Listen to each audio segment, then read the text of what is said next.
วกเขาก็ขี่มาเองเนาะขี่มาแต่ราชสีมาขึ้นมอเตอร์เวย์6ขึ้นมาที่มุ่งหน้าเข้ากรุงเทพแต่เลือกใช้เส้นทางมอเตอร์เวย์6สิโบแต่ขี่ผ่านมามันโบเห็นรถใหญ่รถ6 ล้อ6อย่างเพราะว่าเพิ่นโบให้ขึ้นแต่รถ4 ล้อมันสิไปไวกว่ากัน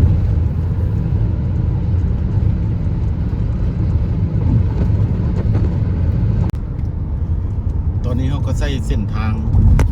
มอเตอร์เวย์6มอเตอร์เวย์6ที่อยู่แถวราชสีมาคันมาจากขอนแก่นออกจากราชสีมามันจะมีมอเตอร์เวย์6ธรรมดาเขาสิไปมันมี2 ทางไปทางหนึ่งเขาไปเส้นทางเก่าธรรมดาแต่ว่าเส้นทางตัวนี้มันเพิ่นเฮ็ดใหม่เป็นแบบทางด่วนบ่ค่อยสิมีปั๊มน้ำมัน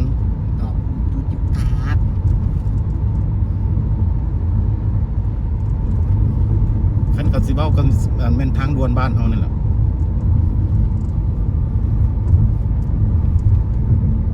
ทางด่วนไปเลยบ่แบบบ่มีปั๊มน้ำมันแล้วบ่มีทางออกสปีดเพิ่นให้80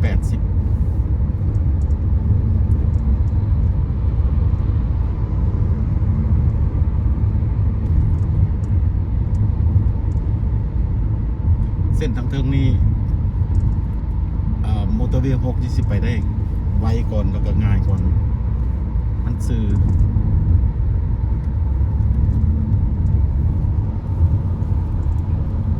คันเฮาขี่รถไปเส้นทางเก่านะมันจะมีรถพ่วงหลายโพดรถสวักแต่มอเตอร์เวย์นี่เพิ่นบ่ให้รถพ่วงขึ้นบ่ให้ขึ้นอยู่บ่รถพ่วงเพิ่นอาจจะบ่ให้ขึ้น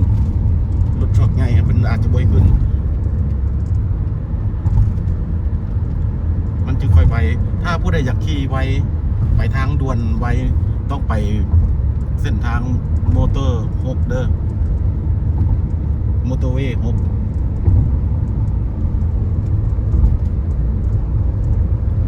มอเตอร์เวย์6สิออกจากราชสีมาไปถึงสระบุรีคันมาทางกรุงเทพแปลว่าฮอดสระบุรีแล้วกายสระบุรีมาหน่อยหนึ่งแล้วซอกขึ้นมอเตอร์เวย์6รถ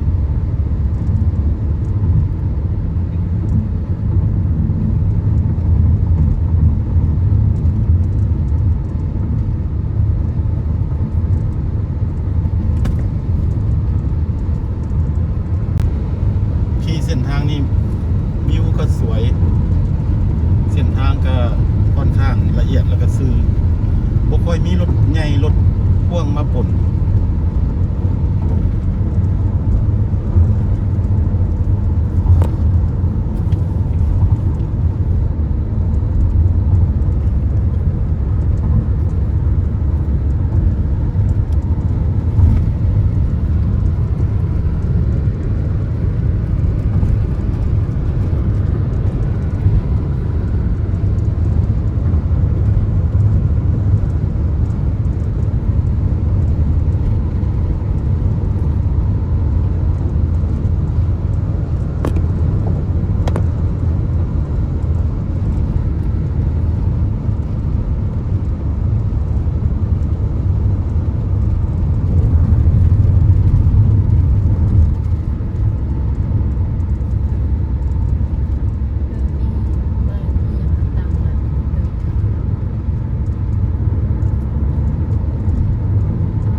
แต่ว่าต่อไปในอนาคตเพิ่นสิเก็บเงินมีด่านเก็บเงินอยู่นี่แต่ตอนนี้เพิ่นให้ลองใช้ฟรีก่อนแต่ก็บ่ฮู้สิโดนปานใดเพิ่นก็สิปล่อยให้เข้าไปเก็บเงินมันมีด่านเก็บเงินแบบทางด่วนบ้านเฮาน่ะเก็บเงินเป็นช่วง ถ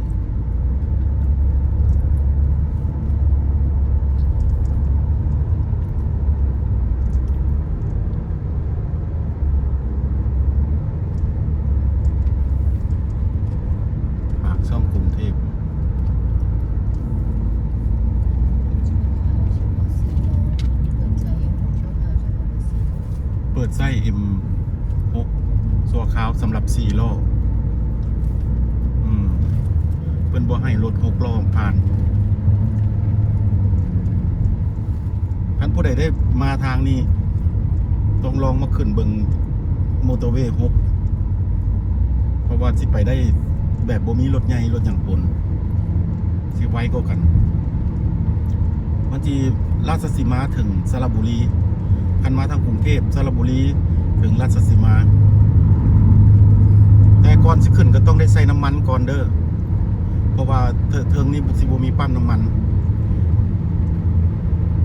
สิบ่มีทางแวออกแวเข้า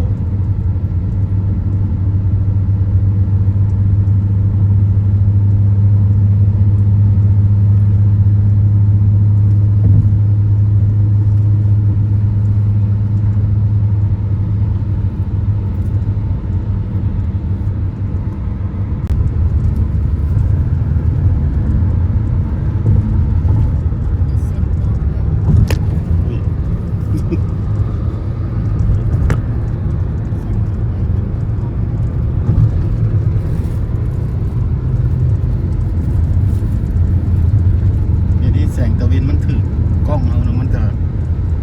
บ่อยากแจ้งปานใดธรรมชาติดี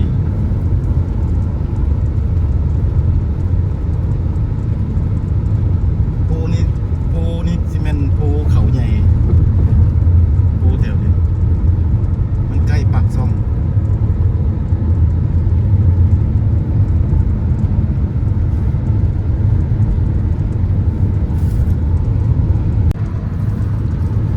ขึ้นมาประมาณ20กิโลซีมีห้องน้ำบริการศูนย์พักรถห้องน้ำห้องกิน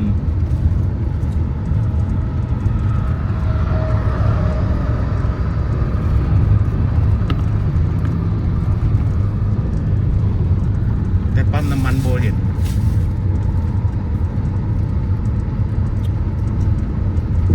ผู้ใดสิขึ้นมาทางนี้ก็ต้องได้ใส่น้ำมันไบเดอร์ใส่เครื่องถังถึงเต็มถัง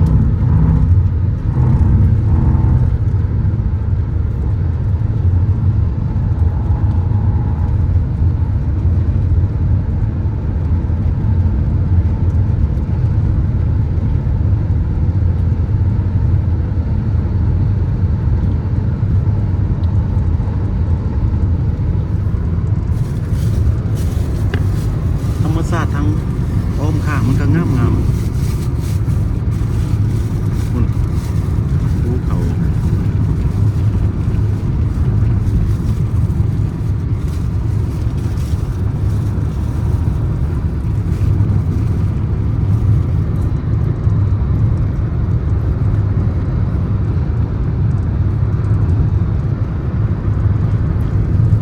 มาทางนี้สวัสดิ์สวยดีก็ได้พวกคือเข้าไปดูทางเก่าทางมีรถในรถอย่างปนกันนะตัวนั้นมีแต่เกี่ยมติดเพราะมันมีรถใหญ่หลายเลย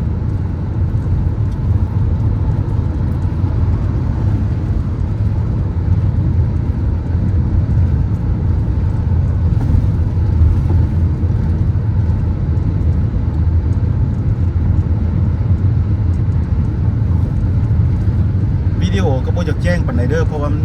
มีแสงแดดอยู่ทั้งหน้ามันได้เบิ่งกันแบบ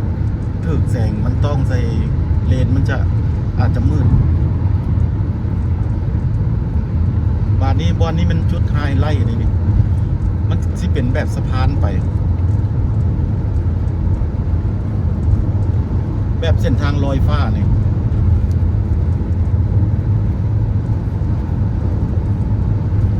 เพิ่นเฮ็ดเป็นลอยฟ้าไปเลย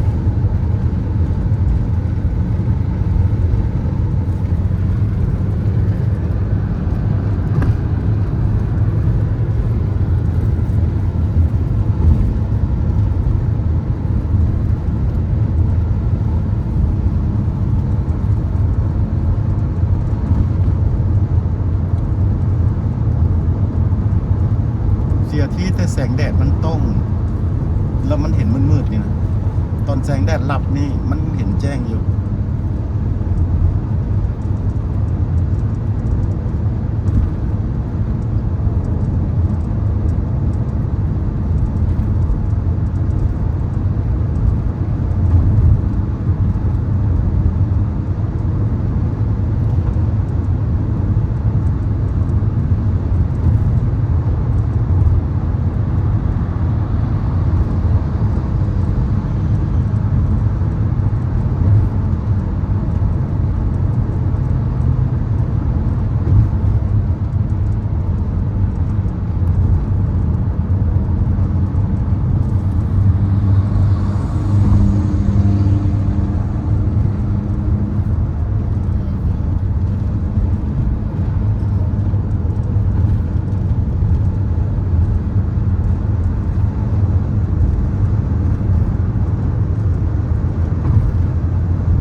เสียดายแต่แสงแดดมันถึก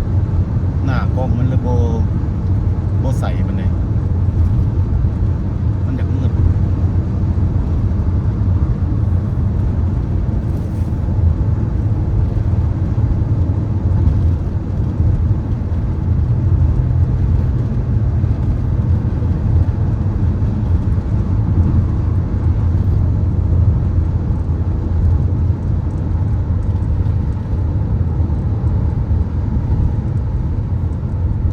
โอ้งามเว้ย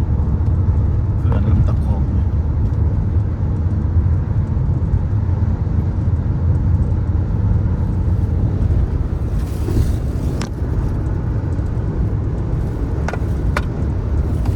อ้าวมันนี่ก็บ่ครับ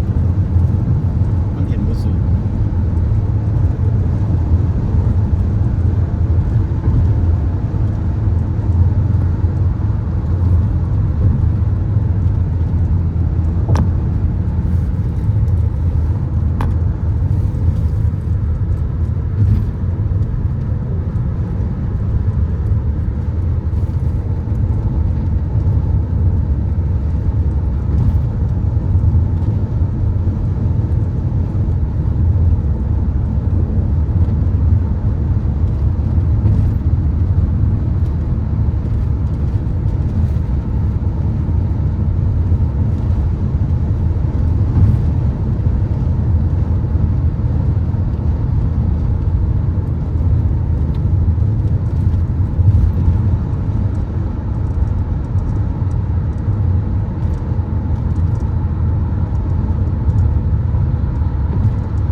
ถ้าผู้ใดอยากรู้ประวัติการสร้างตัวนี้ก็สิ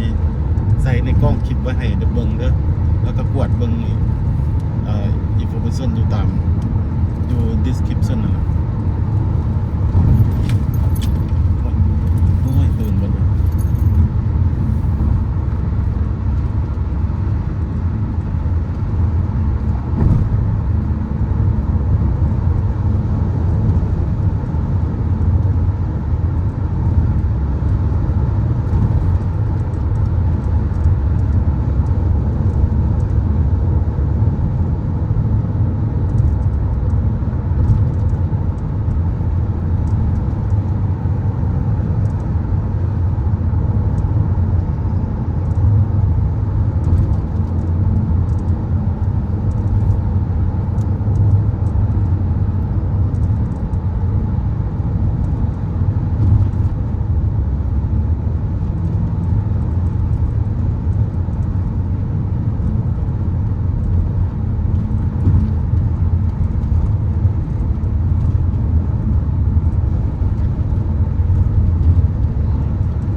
เป็นการสิ้นสุดทางมอเตอร์เวย์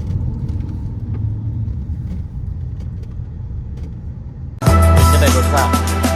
ที่บัวหัน